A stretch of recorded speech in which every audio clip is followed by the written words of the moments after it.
We got hostages out of Iran. Now, what's really fascinating is the number of people, alleged Americans, alleged patriots, who had a problem with what he did. Now, just so you know, it was an exchange of hostages, not hostages, prisoners. But what was fascinating was all of the Americans flew back. Some of the Iranians were like, bet we're going to stay here in the States. They didn't even, which I thought was pretty amazing that we released our Iranians, and Iranians like, you know, man, I know you guys just locked me up, but I'm going to stay here in the States. But in addition to that, one of the things that a lot of people are doing, especially Republicans, are exploiting and misleading was, I think it was like $6 billion was released for the back to Iran. But I want to make it very clear, and this is where we get where ignorance is undermining our country. The $6 billion that Iran is getting is not American money. It's not Korean money, although the Koreans are the ones who are holding it. It's actually Iranian money that was frozen in sanctions. So this is not American taxpayer dollars going ahead, and they're supposed to use it for humanitarian needs. We'll see if they do. I guess there's a very rigid process for which they have to access the dollars. They're not getting a suitcase with $6 billion in it. It's kind of almost like reimbursables, or it'll be managed. But what did you think of the whole hostage exchange with Iran this week? Yeah, so there's so many angles to this, John. As you said, the biggest misinformation of it was the $6.5 billion. It was narrated as a check that Joe Biden was writing, right? So the first thing I want to say about that is, what if it was? Are those Americans' lives not worth this?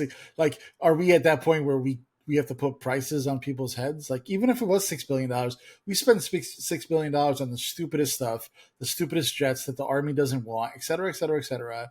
Even if I was my family member and they paid $6 billion, I'd be perfectly fine with it, right?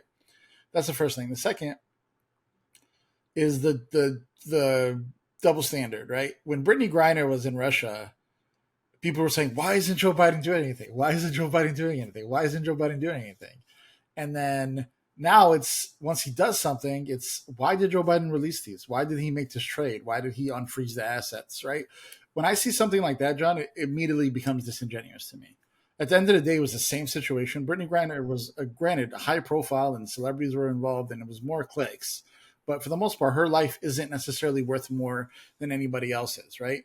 So the same outcome happened here. Americans were safely brought home because of Joe Biden, and yet they had two different responses to it. So that's why I didn't pay attention to the buffer, right? It's just, they're going to be mad about everything.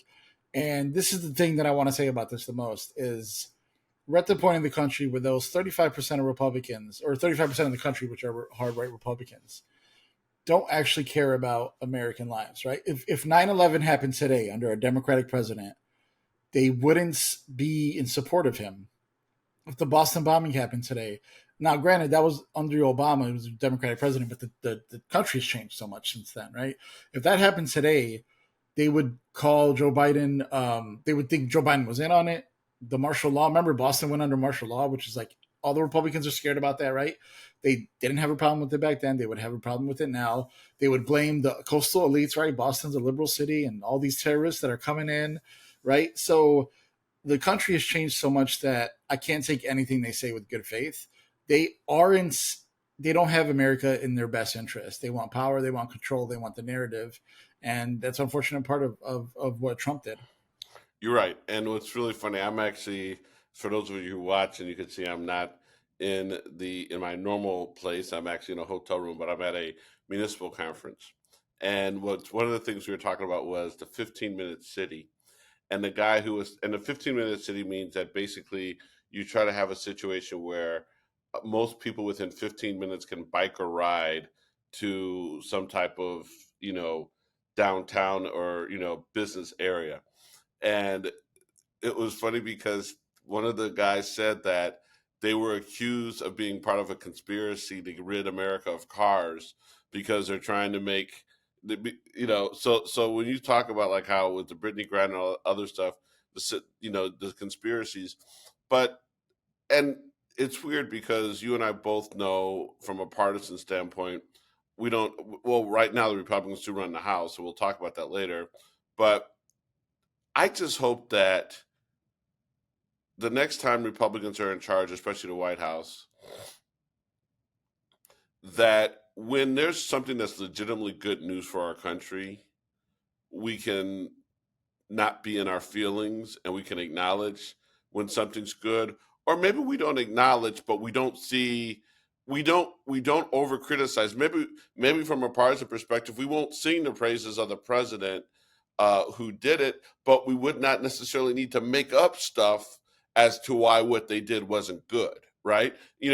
I don't know, could we get to a place to where we all sing the praises?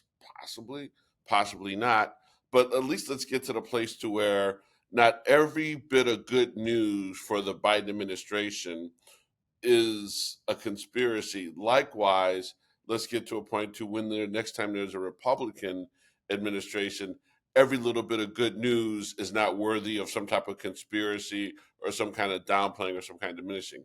Look, right now we don't have that problem, so maybe I'm being aspirational and I might fail, when the shoe's on the other foot. But I sort of want to get away from that.